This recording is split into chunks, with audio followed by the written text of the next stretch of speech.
Hello everybody, आज की video एक बहुत इंपॉर्टेंट टॉपिक पर है जिसमें हम डिस्कस करेंगे कि टॉटोमरिज्म और रेजोनेंस में क्या फ़र्क होता है।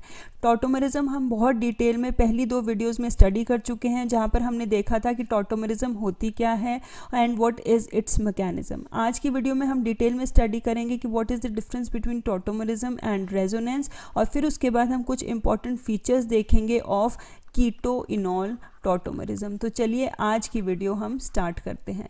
पहले हम देख लेते हैं कि what is the main difference between the tautomerism and resonance. अब पहला जो डिफरेंस है between tautomerism and resonance is that tautomerism they differ in the arrangement और the point of attachment of atoms, whereas जो रेजोनेटिंग स्ट्रक्चर्स हैं वो differ करते हैं in the arrangement of electrons. तो चलिए इसको एक जनरल रिएक्शन से स्टडी कर लेते हैं। यहाँ पर मैं एग्जांपल ले लेती हूँ कीटो इनॉल टॉटोमरिज्म का। तो पहले मैं कीटो फॉर्म लिखूंगी और फिर इनोल फॉर्म। कीटो फॉर्म में हमें पता है कि कार्बन के साथ एक कार्बोनाइल ग्रुप अटैच्ड रहता है, तो this is the keto form. Whereas enol form में एक carbon double bond carbon present होता है और साथ में ol group that is OH group present होता है।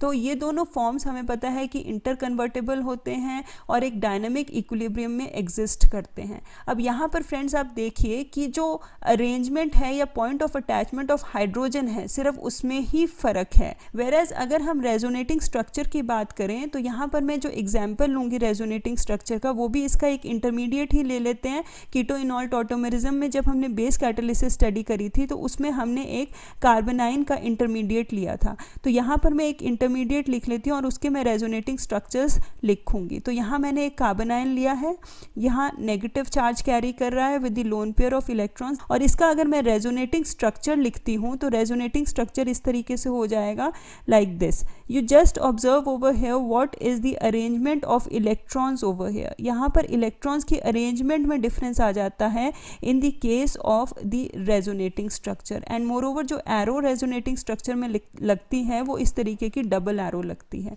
So this is the resonating structure. तो यहाँ पर सिर्फ जो फर्क है that is the arrangement of electrons. यहाँ पर ऑक्सीजन में अरेंजमेंट ऑफ इलेक्ट्रॉन्स डिफर कर गए as compare to this form. तो यहाँ पर जो मेन डिफरेंस है, जो फर्स्ट है टॉटोमर्स में, आपने याद रखना है कि अटैचमेंट या अरेंजमेंट ऑफ एटम्स में फ़र्क रहता है और रेजोनेटिंग स्ट्रक्चर में अरेंजमेंट ऑफ इलेक्ट्रॉन्स में फ़र्क रहता है। अब जो नेक्स्ट मेन डिफरेंस है between tautomerism and resonance is that कि जो टॉटोमर्स हैं वो एग्जिस्ट करते हैं, उनको हम आइसोलेट कर सकते हैं बहुत इजीली, और ये इवन सेपरेट आउट भी हो जाते हैं from each other. Whereas in the case of resonating structures ये सिर्फ थ्योरेटिकल है, इनकी कोई एग्जिस्टेंस नहीं होती। एक रेजोनेंस हाइब्रिड के स्ट्रक्चर को हम डिटरमाइन करने के लिए एक थ्योरेटिकल हम आइडिया लेते हैं। तो ये भी एक बहुत मेन डिफरेंस है बिटवीन टॉटोमरिज्म एंड रेजोनेंस की। जो टॉटोमर्स हैं वो सेपरेट आउट कर सकते हैं, उनकी अपनी आइडेंटिटी होती है, उनको आप आइसोलेट कर सकते हैं। जैसे कीटो फॉर्म को आप अलग आइसोलेट कर सकते हैं और इनोल फॉर्म को अलग आइसोलेट कर सकते हैं। Whereas in the resonating structure ऐसा नहीं है, this is just the theoretical idea. तो अब देख लेते हैं कि what are the important features of keto enol tautomerism. जो पहला इंपॉर्टेंट फीचर है कीटो इनॉल टॉटोमरिज्म का, वो है behaviour as a single compound. इसका मतलब है कि जो कीटो फॉर्म है और इनोल फॉर्म है, इन दोनों की अपनी अलग अलग आइडेंटिटी है। ये एक सिंगल प्योर कंपाउंड की तरह एक्ट करते हैं और इनको आइसोलेट भी किया जा सकता है। जैसे कि अगर हम एग्जाम्पल लें ऑफ एसिटो एसिटिक एस्टर, तो एसिटो एसिटिक एस्टर का स्ट्रक्चर इस तरीके का होता है। जब हम एसिटो एसिटिक एस्टर को अगर रिएक्ट करते हैं विद हाइड्रोक्सिल अमीन, तो यहाँ पर मैंने ये एसिटो एसिटिक एस्टर लिख दिया है, और हाइड्रोक्सिल अमीन के साथ अगर इसको हम रिएक्ट करते हैं तो जो हमें प्रोडक्ट मिलेगा उसमें क्या होगा, ये जो कीटो फॉर्म है इसमें this is the keto form. I am not writing the enol form of acetoacetic ester. तो ये जो कीटो फॉर्म है ये इस हाइड्रोक्सिल अमीन के साथ रिएक्ट करेगा और अमीन हमें एज अ प्रोडक्ट दे देगा। See I am not writing the main product over here, तो मैं आपको एक जनरल आइडिया दे रही हूँ कि किस तरीके से एक सिंगल कंपाउंड की तरह ये बिहेव करता है। तो अगर सॉल्यूशन में कुछ इनोल फॉर्म भी अगर प्रेजेंट होगा इसका, तो इस रिएक्शन में क्या होगा कि जो इक्विलिब्रियम है इनोल और कीटो फॉर्म के बीच में, ये अपसेट हो जाएगा एंड इनोल फॉर्म टॉटोमराइज कर जाएगा इनटू द कीटो फॉर्म, जो कि फर्दर फिर से रिएक्ट करेगा इस हाइड्रोक्सिल अमीन के साथ टू फॉर्म दी अमीन। तो हम एक दूसरे शब्दों में ये कह सकते हैं कि जो टॉटोमेरिक मिक्सचर है वो इस तरीके से बिहेव करता है कि यहाँ पर सिर्फ कीटो फॉर्म ही प्रेजेंट है। अब इसी तरीके से अगर हम sufficient amount of bromine add करते हैं इस रिएक्शन में, एसिटो एसिटिक एस्टर के साथ अगर हम ब्रोमीन ऐड करेंगे तो यहाँ पर जो इनोल फॉर्म है वो ब्रोमीन के साथ रिएक्ट करता है।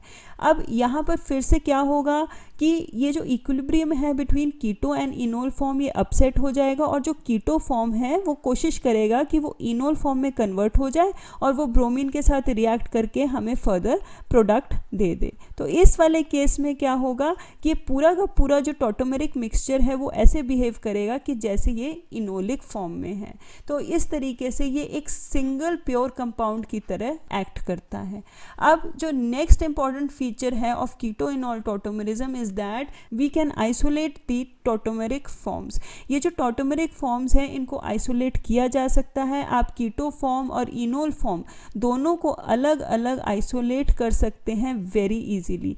अब जो फर्स्ट टाइम इसकी आइसोलेशन हुई थी वो नॉर्ड ने करी थी इन 1911, वे लॉन्ग बैक। इसमें ही was able to isolate these two forms of acetoacetic ester separately.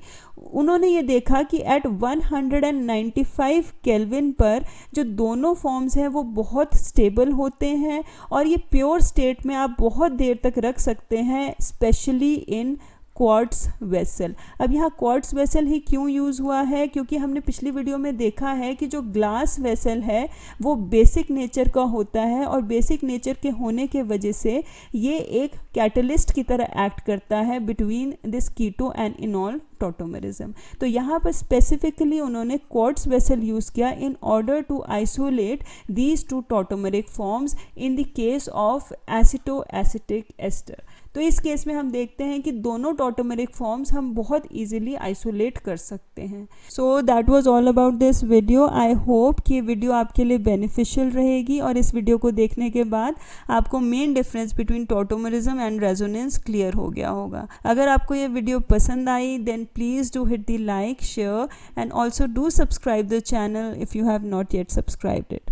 Thanks for watching.